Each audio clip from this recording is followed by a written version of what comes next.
I played the Prime Minister's response a bit earlier in the show. He was reluctant to criticise this. In his second answer, he eventually called it, I think he didn't even say inappropriate, I think he said not appropriate. Is this response good enough, Michaelia?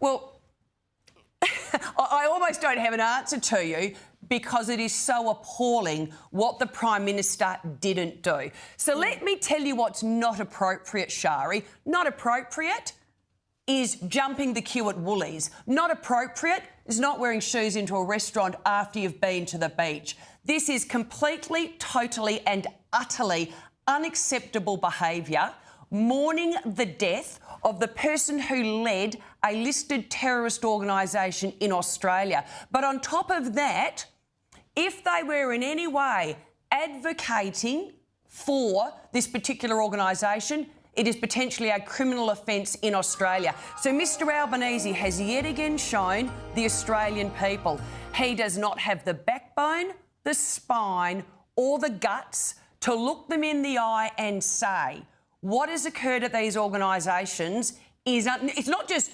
unacceptable, it is completely un-Australian, and we need to put a stop to it, Shari. Again, fundamental difference. Albanese prepared to trash and turn his back on Australian values. Angus Taylor, first and foremost, protect and stand up for Australian values. The ISIS cohort, and I think we should call them the ISIS cohort, not the ISIS brides. Yep. They were the focus again of Question Time today. Things got pretty heated. Have a look. Can the PM confirm that none of his ministers, nor any member of staff, made representations to any relevant departments or agencies? Good day and welcome back to Australia's TakeOver, the channel that believes an informed public is the single greatest threat to a government that has something to hide. Today we are talking about freedom of information, a Prime Minister who built his entire brand on transparency, and a betrayal so brazen it would almost be impressive if it weren't so deeply damaging to Australian democracy. If you are new here, subscribe right now and smash that notification bell, because what the Albanese government just tried to do to your right to information is something every Australian needs to hear about. Let us go back to December 2019. Anthony Albanese, fresh-faced opposition leader, stood at a Chifley Research Centre conference and delivered a passionate speech about the right of Australians to hold their government to account. He railed against Scott Morrison's cult of secrecy. He talked about transparency as a democratic cornerstone. He made openness a central promise of the government he was asking Australians to trust him to lead. Then Australians trusted him. He won in 2022, he won again in 2025. And somewhere between that podium in 2019 and the Senate chamber in 2026, Anthony Albanese apparently forgot every single word he said. Because here is what just happened.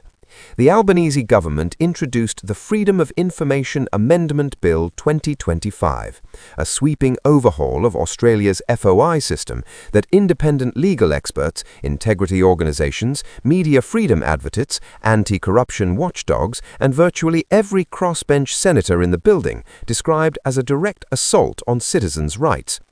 The bill proposed banning anonymous FOI requests. It proposed reintroducing application fees. It dramatically expanded the categories of government documents that could be withheld from the public entirely. It made it significantly easier for departments to reject requests outright, take longer to respond, and hide ministerial decision-making behind expanded cabinet exemptions. In short, it was a bill designed to make it harder for journalists to investigate, harder for whistleblowers to expose wrongdoing, harder for civil society to scrutinise power, and harder for ordinary Australians to find out what the government is actually doing in their name. And the justification? Here is where it gets extraordinary. Cabinet ministers stood up and argued that AI bots were overwhelming government departments with fake FOI applications, that foreign adversaries and criminals were weaponizing the Freedom of Information system against Australia's national security. These were the claims, dramatic, alarming, and, as it turned out in a subsequent parliamentary inquiry, completely unsubstantiated. The Attorney General's own department could not produce a single piece of evidence to support either claim, not one. The bots were not real. The foreign actors were not real. The justification evaporated under the mildest scrutiny. What was real, however, was this. Senior Labour sources confirmed that Albanese and several senior ministers privately considered the existing FOI system embarrassing because it kept releasing documents that made the government look bad. That is the actual reason. Not national security, not AI bots, not vexatious requests. The Prime Minister did not want Australians reading documents that made his government uncomfortable. That is what the bill was really about. And the numbers back it up devastatingly. During the Albanese government's first term, 24% of all FOI requests were denied outright. Under the previous coalition government, a government the Labour Party spent 9 years calling secretive, that refusal rate sat between 10 and 18%. More than half of all FOI applications were approved in full in 2021 and 2022. By 2024, that figure had collapsed to just 25%, the most secretive government since records began. Not the coalition's words, the finding of the Centre for Public Integrity, an independent research body. Now, here's the twist that makes this story almost poetic. After near-universal opposition in Senate submissions, after crossbenchers, the Greens, the Coalition, transparency experts and media freedom organisations lined up shoulder to shoulder against it, after the parliamentary inquiry exposed the government's own justifications as fabrications, the Albanese government killed the bill itself.